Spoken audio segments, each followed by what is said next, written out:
The space station was alive with movement. Traders from 100 different worlds spoke in dozens of voices. There were bright banners of alien script, strange food smells drifting in the air, and lights that glowed in colors that did not exist on Earth. It was the kind of place where a person could get lost, but for Dan, a young human technician traveling alone, it was exciting. He had seen stations before, but this one was larger and more crowded than any he had visited. Dan was wearing a simple travel shirt, pale blue and neat. It was the only clean shirt he had left, so he wore it proudly. He moved slowly through the market section, studying things he had never seen before. A stall sold metal beads that changed shape when touched. Another stall had a tank of tiny glowing fish. He felt a thrill every time he turned a corner because everything was new. He stopped at a fabric booth. The cloth shimmered like water, thin but strong, with strange symbols stitched into it. The vendor, a tall creature with a crest of silver hair, spoke in a deep voice, but Dan was too busy looking to hear. He touched the fabric and felt the smoothness, like silk but warmer. He thought of buying a piece, but his credit account was low, so he just smiled and stepped back. At that moment, someone came around the corner too fast. It was a girl, not human but close enough to make him blink. She had pale green skin, soft and smooth. Her hair was silver white and braided over one shoulder. Her eyes were bright gold, and her clothes were simple but neat, a dark tunic with silver threads.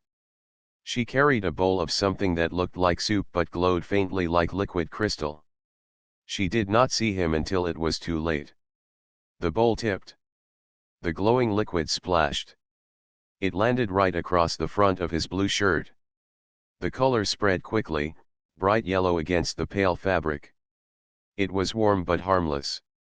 "Oh no," the girl said, her voice clear and soft. "I am so sorry." Dan looked down at his shirt. The glow was fading, but the stain was huge. He looked back at her. She was holding the empty bowl, her eyes wide with worry. "It's all right," Dan said, surprised at his own calm. "It was an accident." No, this is my fault," she said. "I was not watching where I was going."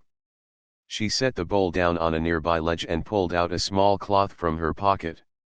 She started dabbing at his shirt, but the stain only spread more. Her hands moved quickly, but she seemed careful not to touch him. "This is not good," she said, frowning. "This fabric will be damaged if we do not treat it soon." Dan almost laughed. "It's just a shirt," he said. "I can wash it later." But she shook her head. "In my people's way, this is not something to leave undone. I made the mistake, so I must fix it. Please, come with me. I can clean this properly." Dan hesitated. He looked around. People were passing by, some glancing at them, but no one cared much. It was only a shirt, but she looked serious. Her gold eyes held a kind of quiet determination. "You don't have to," he said. "I do," she replied. "Where I come from, it is rude to leave a mark on someone else's clothing. It means carelessness. I will not have that. Please, it will take only a short time." Dan studied her for a moment. There was no sign of trickery, no sign of danger. Just a young alien girl who seemed truly upset over a small accident. He smiled finally. "All right," he said. "Lead the way." Her expression softened with relief. She picked up the empty bowl and motioned for him to follow. They moved through the market together. Dan noticed how people looked at her. Some nodded in respect, others simply moved aside. She walked quickly but gracefully, weaving through the crowd. "My name is Myra," she said without looking back. "Dan," he said. "Human from Earth." "Earth," she repeated, as if testing the word. "I have read about it but never met someone from there before. You are far from home." "Work," Dan said simply. Repairs, technical jobs, whatever pays. Myra nodded. Then you know how important good fabric is. That shirt looks light but strong. It must be cared for properly. Dan laughed lightly. Honestly, it's my last clean one. So yes, I guess I do care. Myra glanced at him over her shoulder, a small smile forming. Then it is good you met me. I know how to fix it. They reached a quiet corridor away from the market noise. The walls were smooth, lined with glowing strips of light. A door opened as Myra tapped a panel, revealing a small but neat room.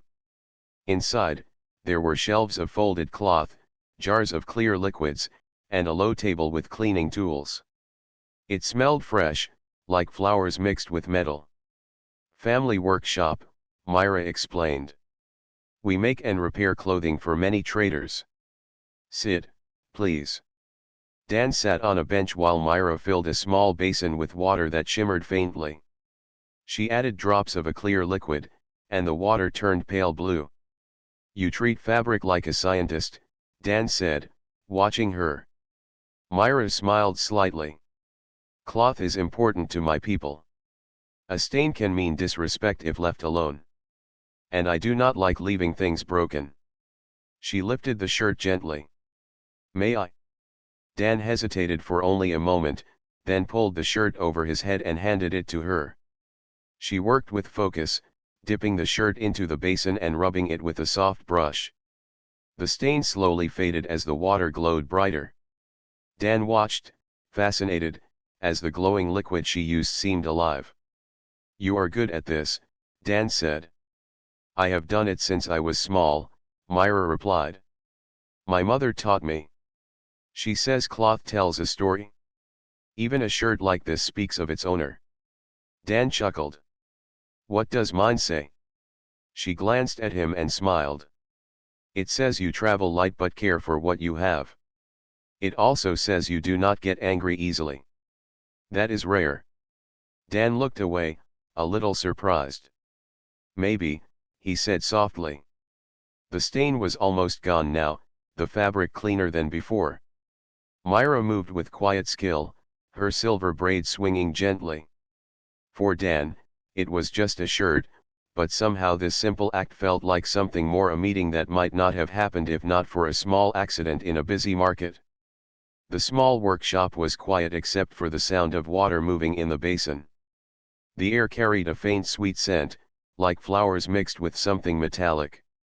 The walls were lined with shelves holding jars of strange powders, threads in colors Dan had never seen, and tools that looked like a mix of scissors and fine needles.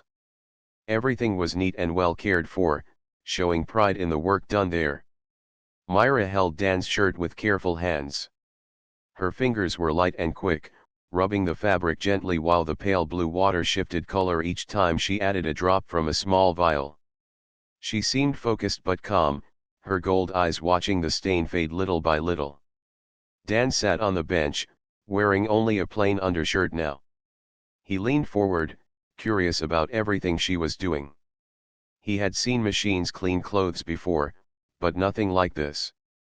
It was almost like watching an artist at work. You really take this seriously, he said, breaking the silence.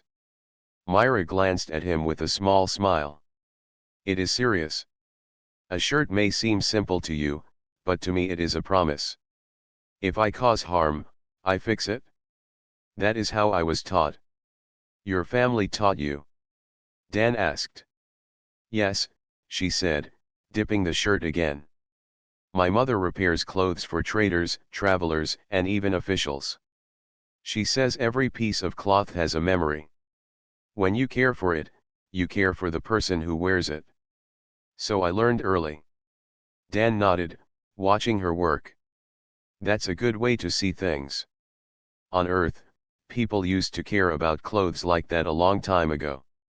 Now most just buy new ones when something breaks. Myra's hands paused for a moment. That seems wasteful. It is, Dan admitted with a half smile. But people are busy. They forget the small things. Myra did not answer but kept working. The stain was almost gone now, only a faint mark left on the pale blue fabric. She reached for another vial and added a single drop. The water turned clear, and the mark faded until the shirt looked clean again, even brighter than before. Dan leaned back, impressed. "That looks better than when I bought it." Myra lifted the shirt and shook off the water gently. "It is clean now. I will dry it quickly." She hung the shirt on a thin metal frame. A soft hum filled the room, and warm air moved around the fabric. In less than a minute, the shirt was dry, smooth, and ready to wear. Myra folded it neatly and handed it to him. Dan took it with a grateful nod. "Thank you. You really didn't have to do all that." Myra tilted her head. "But I wanted to. I do not like leaving mistakes behind. Also, it was interesting to meet you. I do not see many humans here." Dan pulled the shirt back on. It fit just as before, but it smelled faintly of something pleasant, a floral scent he could not name. He looked around the workshop again. "This place is nice. Feels like home somehow. Do you work here all day?" "Most days," Myra said. "My mother runs the main shop, but I do most of the repairs. I also study fabrics from other worlds. It is calming. The market is loud, but here it is quiet." Dan smiled. "I can see that. Must be good to have a quiet corner on a station like this." Myra's expression softened, almost thoughtful. "It is. But sometimes quiet can feel like being hidden. Many traders pass by, but very few stop. My people keep to ourselves." "Why is that?" Dan asked. "Because some do not trust us," she said simply. "Our world was once at war long ago. People remember things even if we try to move forward. So we keep our heads down and work." Dan's smile faded slightly. "That sounds rough. But you seem kind. I think people would like you if they knew you." Her gold eyes met his. "Maybe. Or maybe you are just different. Humans seem to look at things another way." Dan did not know what to say to that. He shrugged lightly. "I guess we like to see for ourselves." Myra looked at the folded shirt on his lap and then back at him. She seemed to hesitate before speaking. "There is something else," she said finally. "When someone repairs something for another, it is polite to share a small meal or drink after. It is how we close the circle of the act. Would you stay for a short while? It is only tea, nothing more." Dan was surprised but pleased. "Sure, I'd like that." Myra's face brightened slightly. She moved to a small cupboard and brought out a pot and 2 cups. The pot was made of some smooth, dark material. She filled it with clear water and set it on a small heating plate. Soon, a soft aroma rose into the air, something sweet but light. She poured the tea into the cups, the liquid a pale green with tiny silver flecks. She handed 1 cup to Dan and kept 1 for herself. "Careful," she said. "It is warm." Dan took a sip. It was smooth, unlike any drink he had tasted before. The warmth spread through him, calming but also waking his senses. "This is good," he said. "What is it?"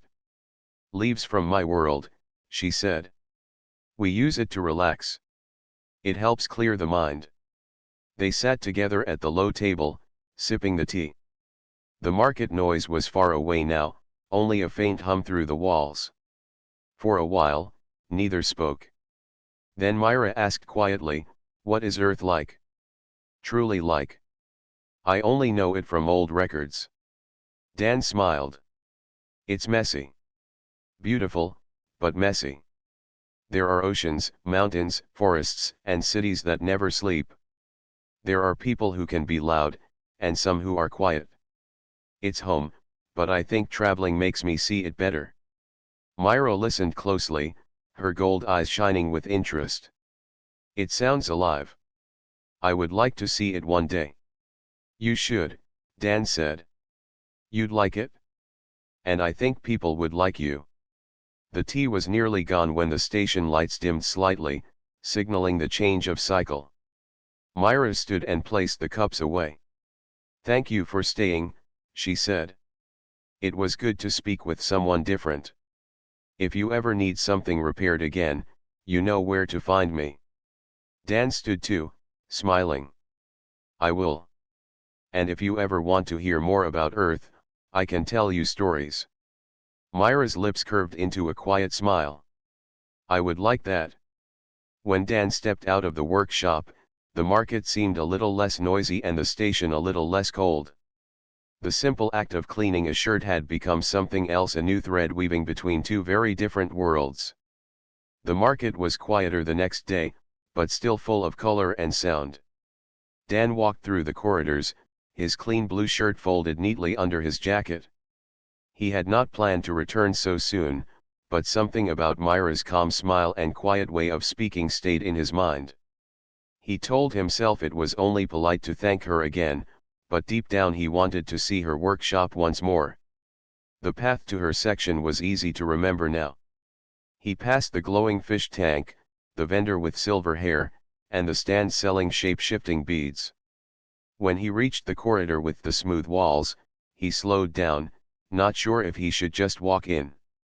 Before he could decide, the door opened and Myra stepped out. She was carrying a bundle of cloth, silver threads shining in the light. When she saw him, her gold eyes lit up with surprise. "Dan," she said. "You came back." "I thought I should return your kindness," he said with a small smile. "And maybe buy something if you let me. I do not want to come empty-handed." Myra shook her head slightly. "There is no need. But I am glad to see you." She stepped aside. "Come in if you like. I was about to work on a new design." Dan followed her into the workshop. It was the same neat and warm room, but today there were more colors spread across the table. Bright rolls of cloth, some soft, some shimmering like glass, were neatly stacked. "You are busy," Dan said. "Always," Myra replied, setting down the bundle. "But I like this work. It keeps my hands and mind steady. Sit. I can show you something." Dan sat on the same bench as before, leaning forward as she unfolded the cloth. "This is for an official from another system," she explained. "They need clothing that resists heat and still looks beautiful. It must protect the wearer but also show status." Dan reached out and touched the fabric. It was smooth but strong, like woven steel. "Impressive. Your skills are wasted on stains like mine." Myra laughed softly, a sound like a bell. "There is no wasted work. Even a simple shirt deserves care. That is our way." Dan watched her work, the way her hands moved with confidence, cutting and stitching pieces together. She talked as she worked, telling him small things about her people. They lived on a world covered in tall crystal towers and wide fields. Their culture valued craft and care, and every family had a trade. Some worked with metals, some with stone, and her family worked with fabric. "We believe each thread is like a promise," she said. "You treat it with care and it will hold together. You treat it badly and it will break. That is how we see life as well." Dan listened closely. "That is different from what I grew up with. On Earth, things are often fast. People rush. They throw things away. But I like what you said. It makes things feel important." Myra's smile was quiet but pleased. "Maybe that is why I like hearing about your world. It is so different but also familiar in small ways. You speak of rushing, but I can tell you notice details. Not many travelers stop to look at cloth." Dan chuckled. "Maybe because I like seeing how things are made. My work is fixing machines. I like when things work well. So I notice when someone cares about their craft." For a while they worked in easy silence. Myra stitched, and Dan asked questions about the tools she used. She explained how some threads were grown, not made, how some dyes were alive and changed with light. Each answer made Dan more curious. Then Myra paused, resting her hands on the fabric. She looked at him thoughtfully. Dan, may I ask you something? Sure, he said. Yesterday you followed me without fear. Many would not. Why? Dan smiled slightly. Because you looked honest. And because my shirt mattered more than fear. Besides, I travel a lot. I trust my eyes. If someone means harm, you can often see it. You did not. Myra looked down for a moment, as if touched by his words. You are different. Most people keep distance from us. We try to be quiet and do our work, but still there is space between us and others. It is rare for someone to trust first. I guess humans like to test things for themselves, Dan said lightly. We trust, but we also watch. That is wise, Myra said softly. She folded the finished piece and placed it aside. Then she poured tea like the day before. They sat at the table, cups in hand. The silver-flecked drink warmed the room with its gentle scent. Myra spoke again, but slower now. There is another reason I wanted to see you again. In my people's ways, when we meet someone new and they show kindness or patience, we make a small bond. It is not heavy, just a promise of respect. I do not know if humans do this, but I would like to share it with you. What kind of bond? Dan asked, curious. A small one, she said. A sign that I will help if you need me, and that I will remember this meeting. We give a token, something simple, nothing binding. It is like saying you are welcome. She opened a small box on the shelf and took out a thin band made of silver thread. It was woven tight, with a small crystal at the center. This is for you, she said, offering it. It is nothing valuable to sell, but it is part of my craft. Will you take it? Dan looked at it, then at her. The band was light but beautiful. He could see the care in every twist of the thread. I'll take it, he said. And I'll keep it safe. Myra's gold eyes softened, and for a moment she looked relieved. Good. Then you understand. Dan slipped the band into his pocket. And if I ever need a shirt cleaned, I know the best person for the job. Myra laughed again, the sound warm and light. When Dan left that day, the workshop seemed brighter. The market seemed less crowded. And though the band was small, it felt heavier than it looked. It was a thread, thin but strong, tying a human traveler and an alien girl together in a quiet bond neither fully understood yet. The next day began like any other on the station. Lights shifted to daytime mode, vendors opened their stalls, and the endless hum of machines filled the air. Dan was back in the market, but today he walked with a lighter step. The small band Myra had given him was in his pocket, and though it was just a simple thread of silver, it felt like something important. He was not sure why he kept coming back.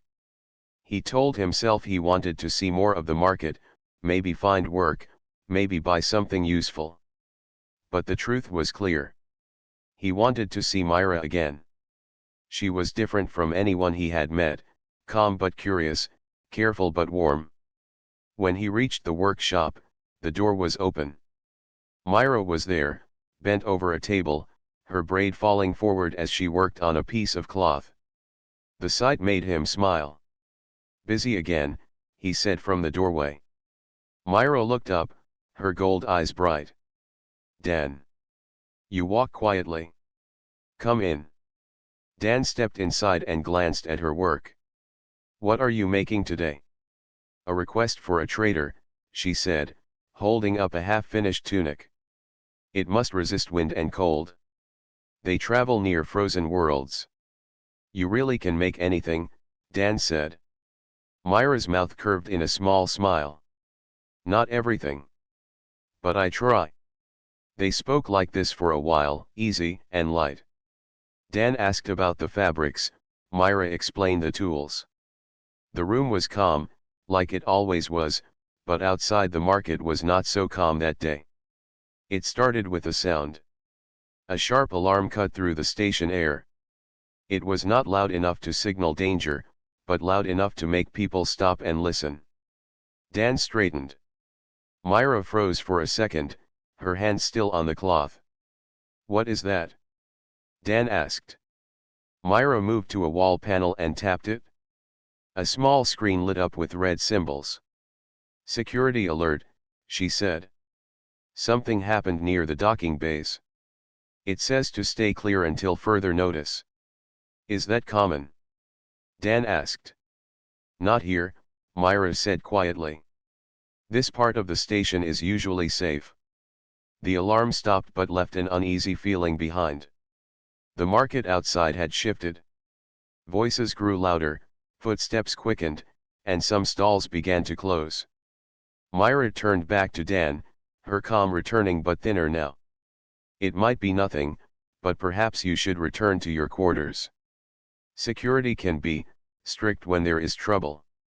Dan nodded but hesitated. "What about you?" "I will close the workshop if needed. We are used to this." But before she could move to the door, a sound made them both stop. It was the mechanical whir of drones. A group of security drones floated down the corridor, their lights scanning. They were fast and efficient, their metal frames gleaming. Dan stepped closer to Myra, instinct pulling him forward. "They will ask questions," Myra said quickly. "Stay calm and say little. Outsiders sometimes get more attention than needed." The drones entered the workshop, their sensors sweeping the room. A voice came from them, flat and metallic. "Security check. State your business." Dan spoke first. "Visiting a friend." "Nothing more." Myra added, "This is my family's shop. We are working, nothing else." The drones scanned their faces. "Human presence registered," the voice said. "Incident reported near the sector. You will remain here until cleared." Dan kept his hands loose at his sides. He had been around security before, but something about the way the drones hovered made the room feel smaller. Myra stood still, her expression calm but her shoulders slightly tense. Minutes passed like that. Then a louder sound came from outside, like a crash far down the corridor. The drones turned quickly and left, their engines humming as they rushed toward the noise. Myra let out a slow breath. "That was closer than I like." Dan raised an eyebrow. "Is this normal?" "No," she said. "Something is wrong today. People here are often quick to blame those they do not know." "You mean people like you?" Dan asked. "And you," she said with a small smile that did not reach her eyes. "We are different. That makes us easy targets." Dan looked at the door where the drones had gone. "If there is trouble, maybe I should walk you somewhere safe. Just in case." Myra tilted her head. "You think I need protecting?" Dan smiled. "I think anyone might need it when machines start moving fast." She studied him for a moment, then nodded. "Very well. Help me close the shop." Together they moved around the small room. Myra covered the fabrics, sealed the jars, and locked the tools. Dan helped lift a heavy box to a shelf. It was quick work, but they did not hurry too much. Each movement felt steady, as if rushing would only bring more tension. When they stepped outside, the market had changed. Some stalls were closed, and groups of traders whispered together. The usual hum of talk was now edged with worry. Dan walked beside Myra, his eyes moving from corner to corner. He noticed how people watched her, some curious, some cautious. She kept her head up, but her steps were quiet and fast. "Do you often get blamed?" Dan asked softly. "Sometimes," Myra said. "Not always. But when something goes wrong, outsiders and smaller groups get the first look. It is easier to point than to search." "That's not fair," Dan said. "It is the way of many places," Myra replied. You learn to move carefully. As they reached the main corridor, a voice from behind called out. Wait. You too. Stop. Two security officers, not drones this time, approached. They were tall and wore light armor with glowing insignias. One carried a small scanner. Myra's steps slowed. Dan moved slightly in front of her without thinking. Problem, he asked calmly. Security sweep, the officer said. We need to confirm all travelers in this area. Fine, Dan said. Check me. The scanner moved over him, beeping softly. It showed his ID and travel record. Then it turned to Myra. She held out her wrist calmly, the band around it glowing with her identity code. The officer looked at the display, then at her. His face stayed unreadable, but he said nothing more. Clear. Move along. Dan nodded and took Myra's elbow lightly. They walked away without a word until they were far enough to breathe again. That was close, Dan said finally. Too close, Myra agreed. This is why we keep our heads down. Dan looked at her, his voice steady. Next time something happens, I will stand with you. They can scan me all they want. I will vouch for you. Myra turned her face toward him, surprise in her eyes. Then she smiled, small but real. That is rare. Thank you. They kept walking side by side, the noise of the market behind them and the memory of the drones still fresh. Whatever had started as a simple accident with a shirt had now turned into something else. And both of them knew it was only the beginning. The alarms did not sound the next day, but the station still carried a faint sense of unease. People moved a little quicker, voices were softer, and the usual bright atmosphere of the market felt slightly dimmed. Dan noticed it the moment he stepped into the main corridor. Even the vendors, usually loud and eager, spoke in short sentences. Something had changed. Dan did not want to stay in his small rented room. He kept thinking of the previous day, the way Myra stayed calm even when the drones came, the way she watched the officers scan her as if she was used to being questioned. He also thought about his own reaction, stepping forward without thinking, ready to speak for her. It surprised him how natural it felt. When he reached her corridor, the door to the workshop was closed, but light glowed softly from underneath. He knocked once. The door opened, and Myra stood there with a faint smile. Dan. I thought you might come. Is everything all right? He asked. Better than yesterday, she said. But the market is restless. People do not like uncertainty. Please, come inside. The workshop looked the same as before, but Dan noticed that some of the jars and fabrics were stacked higher, as if Myra had been preparing for something. She led him to the bench, and you handled yourself well yesterday, she said quietly. Most people step back when the drones appear. You stepped forward. Dan shrugged slightly. It felt right. They seemed like they were looking for someone to blame. I did not want them to think it was you. Myra's gold eyes studied him. That was unusual. It is not common for someone to protect another they barely know. Why? Dan leaned back, thinking. I travel a lot. I've seen people judge too quickly. Sometimes you need someone to say, this one is with me. Yesterday, you were with me. That was enough. Myra looked down at her hands for a moment, then back at him. My people have a saying. The one who stands in front of another when trouble comes is either foolish or brave. I think you are brave. Dan smiled. Maybe a little of both. Their quiet moment was broken by a distant sound outside. It was not an alarm this time, but a raised voice, sharp and commanding. Myra stood quickly and moved to the door. Stay here, she said. Dan followed anyway. What's going on? They stepped into the corridor. Two security officers were moving from door to door, speaking to traders. A small group of drones hovered above them, lights scanning every corner. The officers carried devices that blinked with data. One officer turned when he saw Myra and Dan.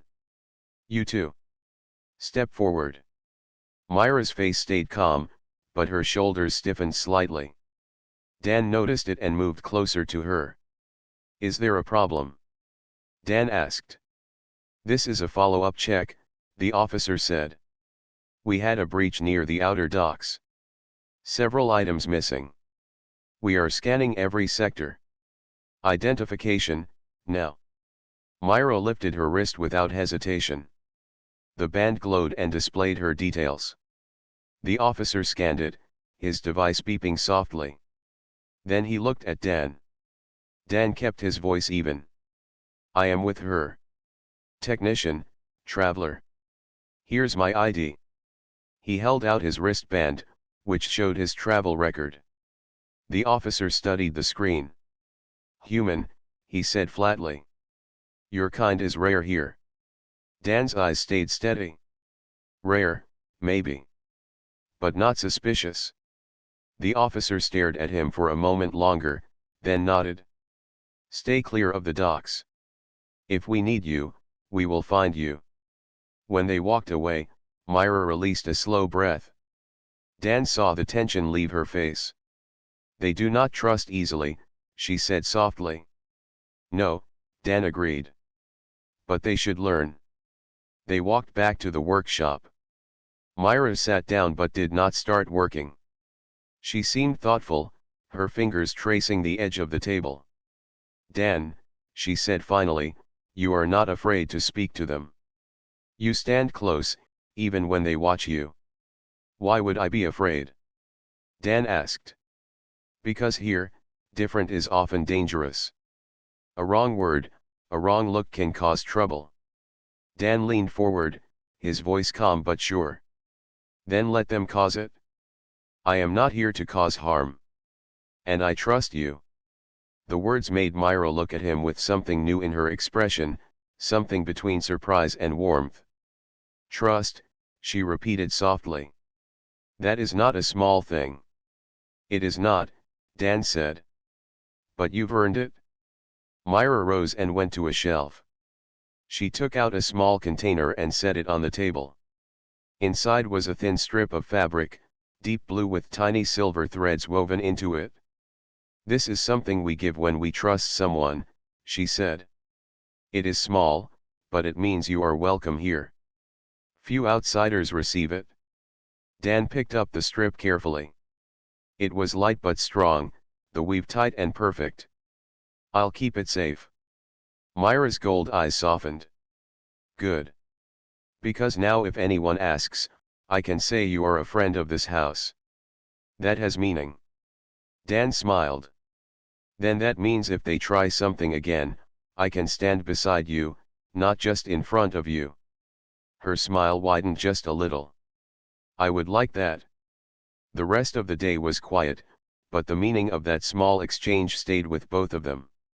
Trust was not given easily on this station, but in that small workshop, among threads and fabrics, two very different lives were weaving something steady and rare. The station felt quieter the next morning, but not peaceful. It was the kind of quiet that meant people were waiting for something to happen. Dan noticed it as soon as he left his room. Fewer voices echoed in the hallways, and most of the traders kept to their stalls, speaking in low tones. The security drones were still making rounds, and the sight of their sharp blue lights made everyone step aside. Dan did not like the way the mood had shifted. The memory of the officers questioning them stayed in his mind. Myra had stayed calm, but he had seen the way her shoulders had stiffened. She had looked like someone who had been through checks like that before. Dan could not stop thinking about what that meant. When he reached Myra's workshop, the door was open, but she was not at the table. Instead, she stood near a tall cabinet, sorting through rolls of fabric and strange tools. When she saw him, she gave a small smile. "You are early," she said. "I could not sleep much," Dan admitted. "Too much on my mind." Myra nodded as if she understood. You are not the only one. The whole station is restless. Something is happening near the docks. People are whispering about stolen tech. They think an outsider might have done it. Dan raised an eyebrow. An outsider? Like me. Like anyone who does not belong, Myra said. It is easier to blame a stranger. Dan walked closer, lowering his voice. Do you think it is serious? Myra hesitated, then closed the cabinet. Serious enough.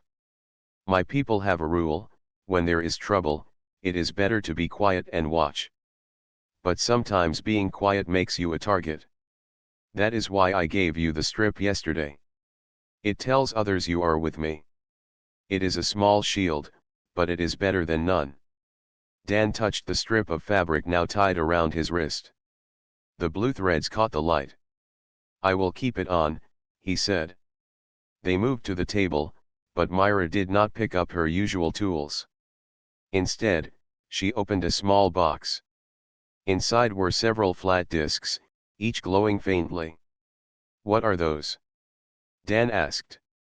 They are markers, Myra explained. For tracking shipments. These are harmless, but they are rare. Someone has been stealing things like this. That is why the officers are nervous. Dan studied the discs. Do you think they will search here? They might, Myra said. But I am not worried about what they find. I am worried about who they are looking for. Someone is taking things they should not, and the officers are not always careful about who they blame. Dan leaned back. Sounds like we need to be ready for questions. Myra met his eyes. You are calm for someone in a strange place. Dan smiled slightly. I have learned that fear only makes you a bigger target. Better to stay steady. For a moment, they said nothing. Then Myra's expression softened. I am glad you came today. It is easier to work when someone is here who does not look at me like I am different. Dan tilted his head. But you are different. That is not a bad thing. Myra gave a short laugh. You say that easily. Many do not. Before Dan could reply, a sharp sound echoed from the corridor. It was not the high tone of a drone, but a heavy thud, followed by a voice calling for people to clear the way. Myra's eyes narrowed, and she moved to the door. Stay behind me, she said quietly. Dan followed. A group of security officers was moving down the corridor, and with them were two tall figures wearing plain gray cloaks. They did not look like traitors, and they moved with a sense of purpose. One officer stopped when he saw Myra. You. We need to speak with you. Myra kept her voice steady. What is the matter? There was a signal traced to the sector, the officer said. We are following it. Have you seen anyone unusual? Myra glanced at Dan before answering. No one unusual. Only those who belong here. The officer's eyes moved to Dan. Human, he said flatly. What is your purpose here? Dan met his stare calmly. Repair work. Trade. I am no thief. The officer's gaze lingered for a long moment, then moved away. If you see anything, report it. This sector is now under watch. They moved on, the cloaked figures following silently. Myra closed the door and turned to Dan. It is getting closer. They are searching for something specific. Dan crossed his arms. Then maybe it is time to find out what it is. Myra studied him. You would help? This is not your problem. Dan shook his head. It is now. They are looking at you, too. If I can help keep them off your back, I will. For the first time, Myra seemed unsure. Why? Because you helped me when you did not have to, Dan said simply. And because trust goes both ways. Myra's gold eyes softened, and she looked away for a moment before speaking. Then you should know something. My family once worked near the docks. We built tracking systems. I left that work, but some think I still have access. If someone is stealing tech, they might believe I am involved. Dan's jaw tightened. Then we have to show them they are wrong. If we find the thief first, we clear your name. Myra gave a slow nod. You are not afraid of a challenge. Not if it means protecting a friend, Dan said. She looked at him, and a small smile returned to her face. Then we begin tonight. When the market sleeps, we will search. The station has many shadows. Perhaps we can find who hides in them.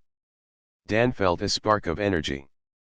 The quiet unease of the station no longer felt like something to avoid. Now it was a problem to solve. And he had someone to stand with while solving it. The station lights dimmed as night came, though true night did not exist in space. The market stalls were closed, the wide corridors mostly empty, and only the sound of drones moving on their usual patrols could be heard. Dan waited in the corner of Myra's workshop while she prepared a small pack. Inside it were a few tools, a portable scanner, and the glowing markers she had shown him before. Stay close, Myra said, fastening the pack across her shoulder. Once we are in the docking areas, it is easy to get lost. There are too many halls and shadows. Dan adjusted his jacket and tapped the fabric strip on his wrist. Lead the way. If there is a thief, I would like to meet them before the officers do. Myra gave a small smile, but her eyes stayed serious. If we meet them, be ready. Someone who steals from a station like this is either desperate or clever. Either one can be dangerous. They moved quietly through the halls, taking smaller paths Myra seemed to know well. Twice, they passed drones, but none stopped them. Myra's steady pace and calm gestures made it clear she belonged here. Dan followed her, memorizing every turn. When they reached the docking ring, the air felt colder. The docks were huge open spaces connected by bridges and service tunnels. Ships of many sizes rested here, most of them silent for the night. Only a few cargo boats moved along the floors. Myra stopped near a maintenance hatch. The signal came from somewhere close to this section, she whispered. I have an idea where we should look. Follow me, and stay quiet. Inside the hatch was a narrow corridor. The walls were lined with pipes and wires, and the sound of their footsteps echoed softly. Myra pulled out a small scanner from her pack. Its screen glowed faint blue as she swept it around. There, she said, pointing to a faint signal trace on the screen. Something moved through here recently. Dan leaned over her shoulder. How recent? Less than an hour, she said. Whoever it is, they are not far. They moved faster, their footsteps soft. At a corner, Myra raised her hand and motioned for silence. Voices echoed ahead. Dan could hear two people speaking in hurried tones. They were not officers. The words were sharp but low, as if they did not want to be heard. Carefully, they moved closer. Dan peered around the corner and saw two figures kneeling near an open panel in the wall. One of them was pulling small devices out of a storage compartment. The glow of the devices matched the discs Myra had shown earlier. Those are the markers, Dan whispered. Myra's expression tightened. I know the one on the left. His name is Naren. He worked in my family's old team. I thought he left the station long ago. What is he doing? Selling, Myra said, her voice low. Those discs are worth a fortune outside the station. But if the officers think I am linked to him, I will be blamed. Dan studied the second figure. Smaller, quick movements, face hidden under a hood. Do we stop them now? Myra hesitated. 2 against 2, and they know these tunnels. If they run, we lose them. We need proof. Dan's mind worked fast. We can get it.